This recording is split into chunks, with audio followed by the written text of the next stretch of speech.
A recording of the hallway outside Bill's room the night he was murdered.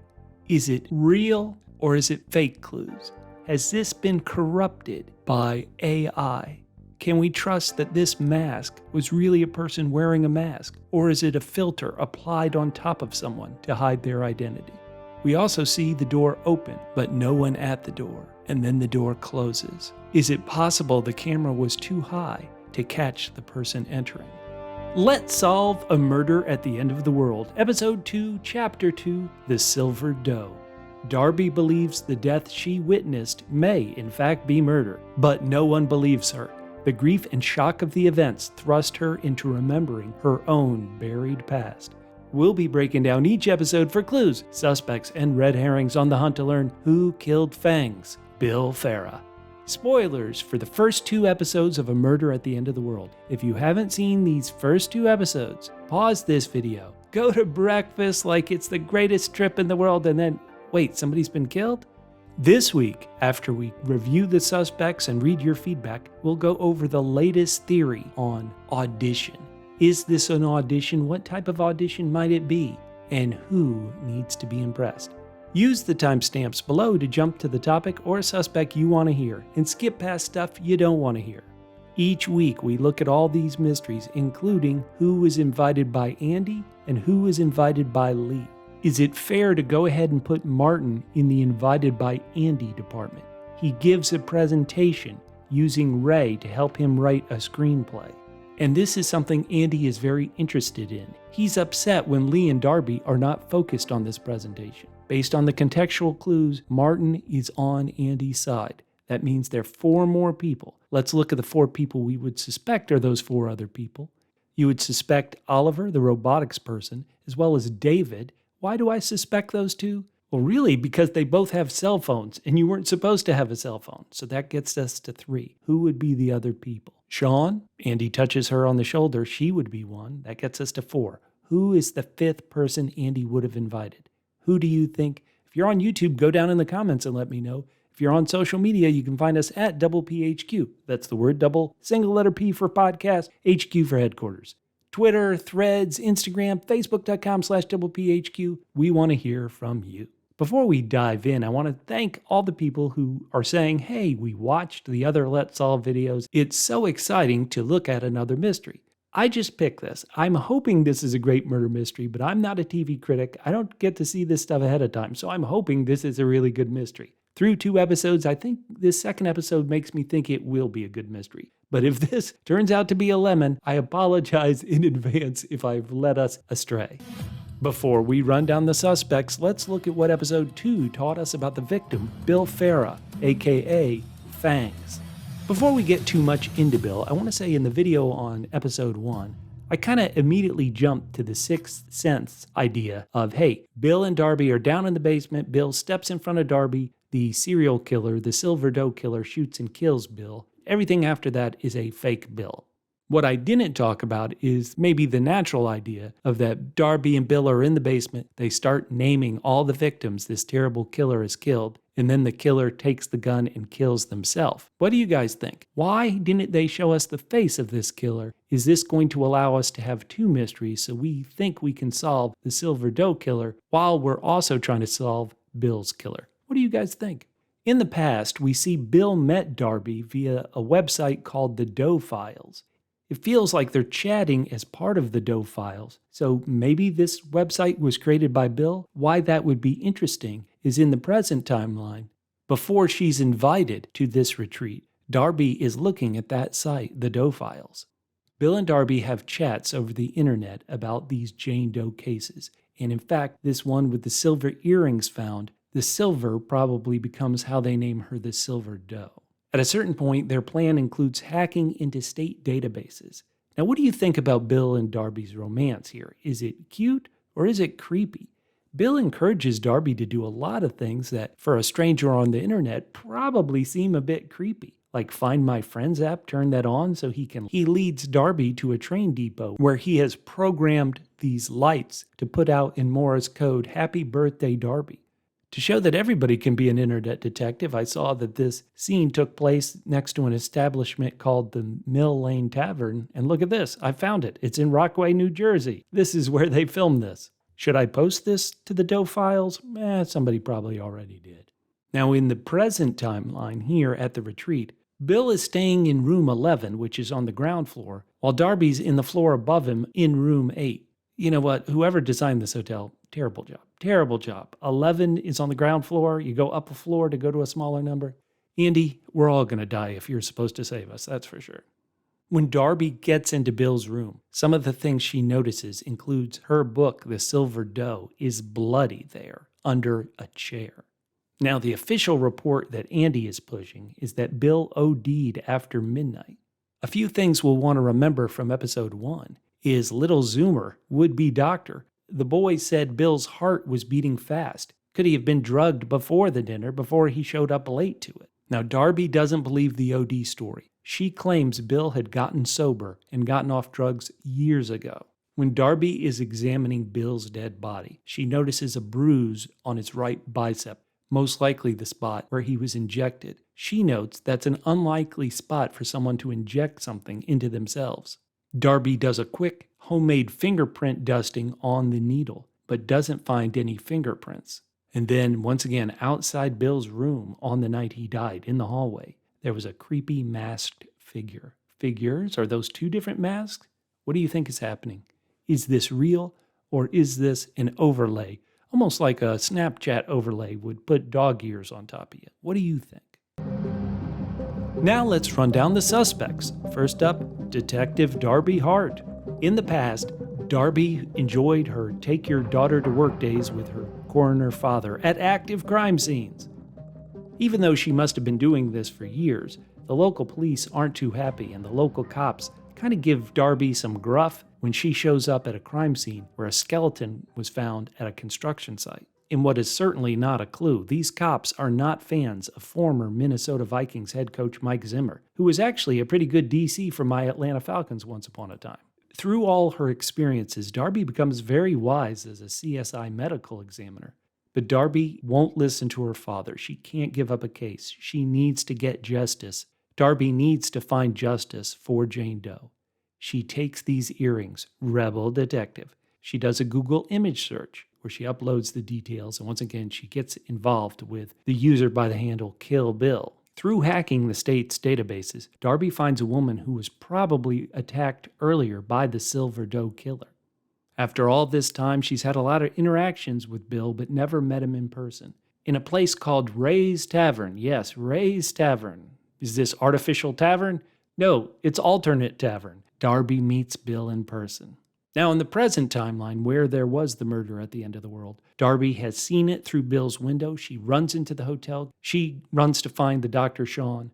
She's gone to 57 crime scenes, she lets us know. And even though she's there and she could help, the hotel manager, Morris, pushes Darby out of Bill's room. When she's outside, she knocks over a waiter with a tea tray, almost like she's recreating what must have happened with Lee in the room in episode 1. These two are both so similar, both hackers, both knocking over tea trays. Were they both in relationships with Bill Farrah? After Darby has taken these sleeping pills, which were a questionable move, she wakes up in the morning and everything is too normal at breakfast. They haven't told anybody. Andy wanted to make a grand announcement to every single person, and he lets the room know of Bill's death. Darby immediately wants to fight and find out who did this. Darby is so driven, she doesn't care about Andy or Quentin Tarantino because she talks during a movie. Shameful. Darby hacks into the hotel's system via some Wi-Fi smart bulbs. She finds out the password for all this is Zoomer's birthday, April 14th, 2017. Andy Ronson. Andy was one of the first people to arrive at Bill's room, along with his security person, Todd, and hotel manager, Morris. Upon seeing Bill's dead body, Andy says he's going to contact the local police and American embassy. Andy claims he talked to Bill's mom to let her know the tragic news. When his wife Lee starts talking up an investigation, Andy shuts her down quickly. And when Darby pushes, Andy suggests that Bill consciously took his own life. It wasn't an accidental OD, it was one on purpose. One thing to consider, Andy says that he knows about addicts because, quote, both my biological parents were addicts. Was Andy adopted and had non-biological parents? To me, maybe this is a parallel to Steve Jobs, the tech billionaire who also was adopted. Andy won't cancel his retreat. He doesn't want to. He claims it took 2 years to organize. He wants to see it through. That said, he does give his wife Lee a vote, and with a very pointed comment about how Bill was her friend.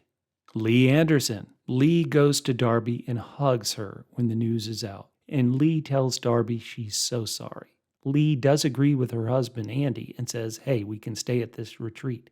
Later, Lee sneaks into Bill's room and takes a look at the body. She's wearing gloves. Look at that. And she goes through his personal folders. She's obviously looking maybe for a document, a letter. She leaves when she hears a noise outside. Darby confronts Lee about this. Lee claims that she just wanted to see Bill for herself. She won't admit she was looking for something specific.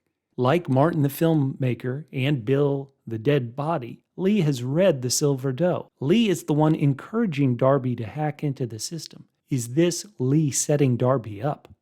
Martin. Upon hearing Bill's death, Martin cancels his presentation. Later, he goes through with it, and once again, it's a script he wrote with alternate intelligence Ray. This, to me, once again, really feels like Martin is one of the 5 invited by Andy. I'm not sure we got many clues from Oliver, the robotics person, today. Ziba. Ziba in episode 1 claimed she only came to the retreat to hang with Fangs. Now that Bill is dead, she is ready to peace out. Ziba is not a fan of alternate intelligent Ray's writing of that script. She's like a human strunk and white. Ziba was outside Bill's room on the night he died, but seemingly got scared and did not enter. Or did she go back to her room and put on a mask? Didn't see many clues for Lui Mei this week. Sean Cruz is in room 4, which is on the upper level of the hotel. Terrible numbering system they've got there in Iceland. Sean is in the room with Bill and immediately starts chest compressions without much of an examination at all. Later on, I'm going to assume a hotel doctor support person comes in with something I'm told is Narcan. Narcan can from an opioid overdose. Now, Sean, the next day at breakfast, has kept the receipts. When Darby claims that Bill had gone clean, Sean reminds her that, hey, back on the plane, you said you hadn't seen Bill in 6 years. That's a long time for somebody to stay clean. David, the venture capitalist, he doesn't react much to the news of Bill's death, simply saying that the group have to keep it together. David gets Darby tea at breakfast when Darby's freaking out and people want her to relax a bit. Again, David has a cell phone, even though cell phones were taken. Rohan. Outside of Darby, Rohan has one of the biggest reactions to Bill's death, and he oddly wants to see Bill's body. Why do you think? Any ideas why Rohan reacts so strongly and also wants to see the body for himself? Head of the security team, Todd, really doesn't do much in this particular episode. He shows up with Andy very quickly in Bill's room. But let's ignore him and instead look at a suspect, Eva, his wife. Eva has a mobile phone, like a lot of people have a mobile phone even though they're taken. Eva gives Darby sleeping pills. Are these sleeping pills? What can you trust in this place? Alternate intelligence Ray.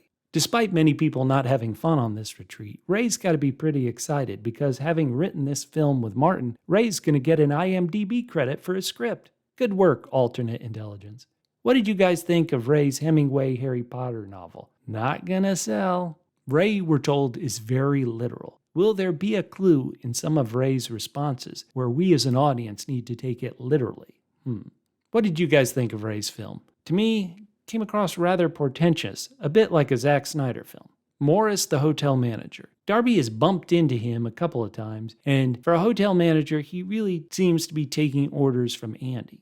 Zoomer! Okay, let's get to it. At the top of this podcast, I kind of hinted Zoomer could be the killer. On the security footage, we see the door open and the door close. Now, this could be AI, this could be a program scrubbing somebody from entering the room. Or it could be the camera is too high to see little Zoomer sneaking into the room. Zoomer, remember, wants to be a doctor, and we note the injection into Bill went into an odd place, Bill's right bicep. Is that because Zoomer is too young to know where an injection normally would have and should have gone? Did Zoomer kill Bill? And as we get to your feedback, let's stay on Zoomer for a bit. A lot of people ask the question that Dim Sim asked. Is Bill Zoomer's father? Dim wrote they love the show, and also, could Ray the AI have killed Bill? I think that's so good. How could an AI being kill Bill? It could have told him something was innocent, and yet it was poisonous, and had Bill take it.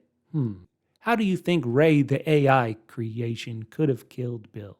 Jenny wrote, it's super weird that we see Lee in her room in a nightgown and robe, getting oxygen delivered and then, destroying that tea set. And then a few minutes later, she's strolling up to the dinner party all made up wearing a gown and appearing in high spirits. We've seen Darby looking on that laptop, and it has several references to Lee disappearing. Are we sure that the person we're seeing in this show is the real Lee? Mooney Kane wrote, I'm pretty sure that AI was used to create that murder scene.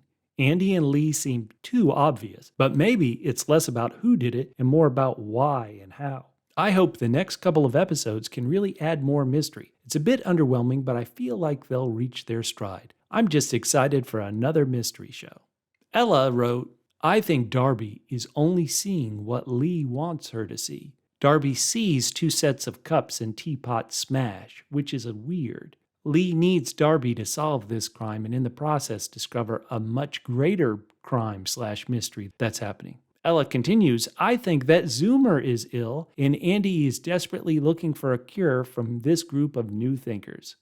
Torin wrote, as for the proper whodunit aspect of this show, the show does set up 2 versions of the trope, quote, subject of infidelity murdered at an event focused on the couple, one of which would lead Andy and the other towards Lee. I think my feeling will depend on the forthcoming revelation of who invited Bill. I expect it was actually Andy, which leads me to believe Lee is the killer, though it could have been Andy under this is all my elaborate plan idea. That said, I'm inclined to think it's a huge red herring. We're getting a fake death, and this is all an elaborate setup for Darby for a reason I cannot determine.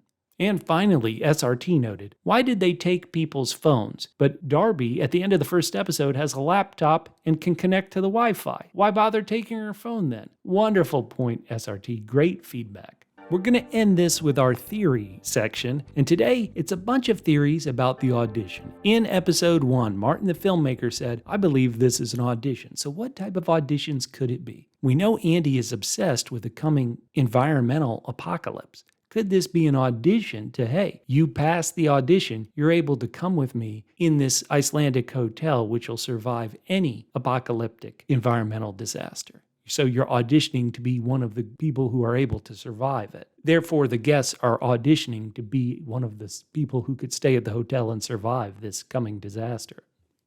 Another audition that many people have pitched is that this is all an audition to see if this AI can create a mystery that no human being could solve, like nobody like Darby could solve. It could be that type of audition, and the audition is really about Darby. The final audition it could be an audition for Zoomer, if we go with the Zoomer as a robot theory. We're seeing if Zoomer can pass his audition to pass as a real human being and not as a creepy robot. What do you guys think? What theories do you have? Why would this retreat be an audition? Let us know. We'll be back in a few days with a video on Chapter 3 Survivors. Darby plays the role of the perfect guest in order to covertly investigate the crime. She finds she may be getting closer to the truth when another life is taken.